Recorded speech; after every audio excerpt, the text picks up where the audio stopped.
أشهد أن محمد رسول الله.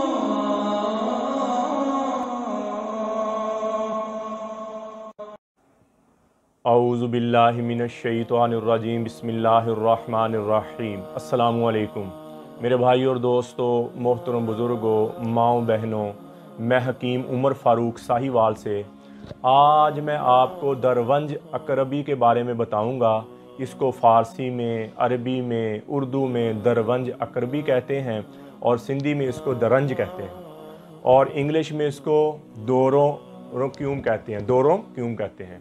اور یہ ایک جڑ ہوتی ہے نبات کی، جیسے بچھو نہیں ہوتا، بچھو ایسے پھیلی ہوتی ہیں، ایسے جڑ ہوتی ہے، اور اس کے اندر توڑیں اس کو خشک کر کے تو سفید کلر کا پاؤڈر بنتا ہے اس کا، اور یہ جڑ ہوتی ہے اور انتہائی مجرب اور اول درجہ کی گرم اور خشک ہے۔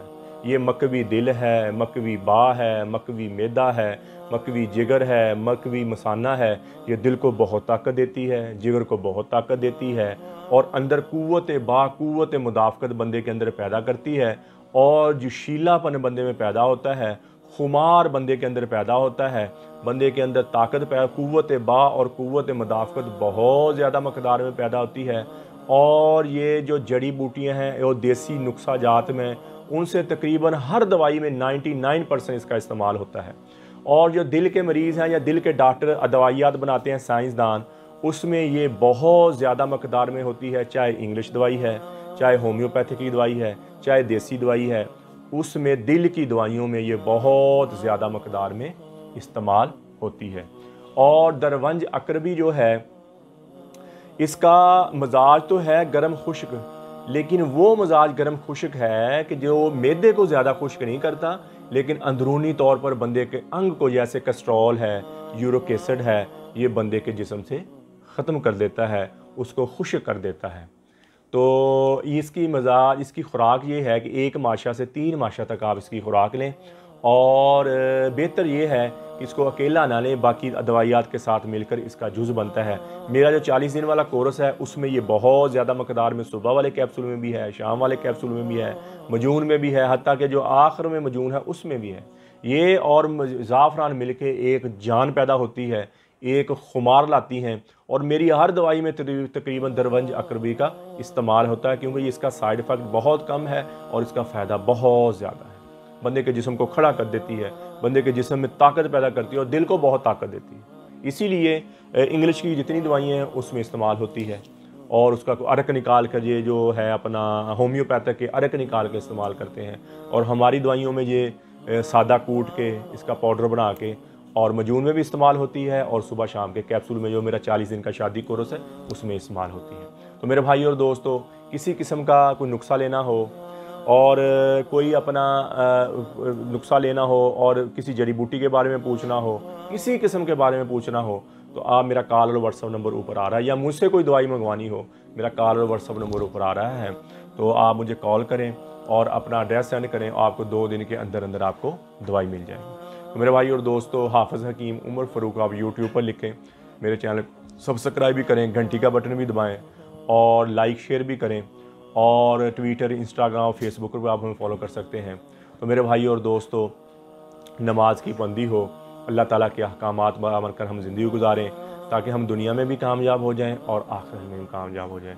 یہ تھوڑی سی زندگی ہے، اس زندگی میں ہم نے اللہ کو راضی کر کے زندگی گزارنی ہے، تاکہ ہم دنیا میں بھی کامیاب ہو جائیں اور آخرت میں بھی۔ بہترین مسلمان وہ ہے جس کے اخلاق اچھے ہیں، بہترین مسلمان وہ ہے جو اپنے اہل و عیال سے اچھا ہے، بہترین مسلمان وہ ہے جس کا لوگوں کے ساتھ رہن سہن، ملنا جلنا اچھا ہے۔ بہترین نبی پاک صلی اللہ تعالیٰ علیہ وآلہ وسلم نے فرمایا، وہ شخص میری امت میں ہی نہیں ہے جو میرے چھوٹوں پر شفقت نہ کرے اور میرے بڑوں پہ رحم نہ کرے۔ تو میرے بھائی اور دوستو، تھوڑی سی زندگی ہے، گزر جائے گی، ختم ہو جائے گی۔ اس مر جانے مٹ جانے سے پہلے ہم اللہ کے دربار میں توبہ کریں اور اللہ کی احکامات مان کر ہم زندگی گزاریں۔ یہ زندگی تھوڑی سی ہے، گزر جائے گی۔ اللہ تعالیٰ قرآن میں فرمایا، تم ایسے ہو جاؤ گے جیسے اس دنیا میں آئے ہی نہیں تھے، جیسے تمہارا کوئی وجود تھا ہی نہیں۔ ہمارے دادا پردادا کہاں چلے گئے، مٹی میں مٹی ہو کے ختم ہو گئے۔ تو یہ میرے ساتھ ہونے والا ہے، یہ آپ کے ساتھ ہونے والا ہے۔ تو زندگی کیوں نہ ہم تھوڑی سی زندگی ہے 50-60 سال کی، اس کو ایک اچھے احسن طریقے سے گزاریں، احسن طریقے سے گزاریں، اللہ کی نافرمانی نہ ہو، اللہ کی فرما برداری ہو، اور نماز کی پابندی ہو، اور قرآن کی تلاوت ہو، اور ہر دین کا احکامات مان کر ہم زندگی گزاریں۔ اللہ فرماتے جو میرے احکامات مان کر زندگی گزارتا ہے میں اس کو دنیا میں اس کو دے دیتا ہوں اور اس کو آخرت بھی۔ 28ویں پارے میں اللہ تعالیٰ فرما رہے ہیں وہ چیز جو تمہیں بڑی پسند ہے مجھے نہیں پسند، وہ کیا؟ دنیا۔ فرمایا میرے احکامات مانو تو میں تجھے وہ بھی دے دوں گا، دنیا میں پہلے دنیا دوں گا پھر آخرت بھی دوں گا۔ تو میرے بھائی اور دوستو، اللہ کے احکامات مان کر زندگی گزاریں اور اللہ کے دربار میں توبہ کریں، اور اللہ کی رحمت سے نا امید نہ ہو۔ اللہ تعالیٰ فرماتے ہیں اگر میں کسی کو عذاب دیتا تو سب سے پہلے اس کو عذاب دیتا جو میری رحمت سے نہ ہو۔ اللہ تعالیٰ فرماتے ہیں میرے بندے کبھی تو آتا تو صحیح، کبھی مجھے آزماتا تو صحیح، میں تو تیرے دل میں بستا ہوں، تیری روح کی رگ رگ میں بستا ہوں، تیرے بال کے ایک ایک ریشے میں بستا ہوں، تیرے خون کے ایک ایک قطرے میں بستا ہوں۔ ارے تو تو میرا بنا ہوں، اللہ تعالیٰ، ارے تو تو میرا میں نے تجھے بنایا ہے، تو نے مجھے نہیں بنایا، پھر میں تجھ سے محبت کیوں نہ کروں؟ ماں باپ بھی اولاد سے ناراض ہو جائیں تو اولاد کو گھر سے نکال دیتے ہیں، لیکن آپ اللہ تعالیٰ کو ایسا کبھی نہیں پائیں گے۔ وہ تو تانا بھی نہیں دیتا بڑھاپے میں توبہ کر رہے ہو، پہلے کہاں تھے؟ عمر تو گزری بتانے پوجا، آخری عمر میں کیا خاک مسلمان ہوں گے۔ یہ غلط شعر ہے، مومن بیچارے کو سمجھ ہی نہ آئی کہ اللہ کی رحمت کیا چیز ہے۔ سانس ٹوٹنے سے پہلے سر جھکا دیں، مسئلہ حل ہو جائے گا۔ لیکن بات یہ ہے کہ سانس کب ٹوٹ جائے؟ جوانی میں ٹوٹے، بڑھاپے میں ٹوٹے۔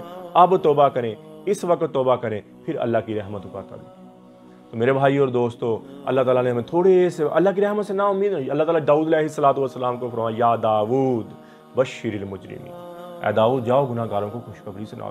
داؤد علیہ السلام کہنے یا اللہ گناہ گاروں کو خوشخبری تو تیرے نیک بندوں کو ہوتی ہے۔ اللہ تعالیٰ فرماتے جاؤ گناہ گاروں کو کہو کہ تمہارا بڑے سے بڑا بھی گناہ معاف کرنا میرے لیے کوئی مسئلہ نہیں ہے، تم توبہ کر لو میں تمہارے سارے معاف کر دوں۔ پھر اللہ تعالیٰ داؤد علیہ السلام کو فرمایا یا داؤد تو ہی بتا جب میرا نافرمانوں سے ایسا پیار ہے تو فرما برداروں سے کیسا پیار، ہاں کیسا پیار ہوگا، اور اس امت سے کیسا پیار ہوگا۔ اس امت میں نبیوں میں آنے کا یا اللہ مجھے اس امت میں پیدا، نبیوں نے کہا یا اللہ مجھے اس امت میں پیدا کر۔ تو میرے بھائی اور دوستو، کہنے کا مقصد یہ ہے کہ ہم اللہ کے احکامات مان کر گناہ کو چھوڑ دیں، نیکی کی طرف آ جائیں، اور اللہ تعالیٰ کے احکامات مان کر ہم زندگی گزاریں تاکہ ہمارے دونوں جہانی کام بنیں۔ ہم نہ دنیا کے دکھ سہ سکیں نہ آخر کے دکھ سہ سکیں، ہم تو جائیں تو کس دربار پہ جائیں۔ تو میرے بھائی اور دوستو، یہ موقع ہے تھوڑا سا اللہ نے دیا ہے، زندگی گزر جانی ہے، چاہے نافرمانی میں گزار لو چاہے فرمانبرداری میں گزار لو، گزر تو جانی ہے۔ تو میرے بھائی اور دوستو، اللہ کی فرمانبرداری میں گزاریں تاکہ ہماری دنیا بھی بن جائے، ہماری آخرت بھی بن جائے۔ تو اللہ جل شانہ مجھے بھی آپ کو بھی عمل کی توفیق عطا فرمائے۔ وما علینا الا البلاغ المبین۔ السلام علیکم۔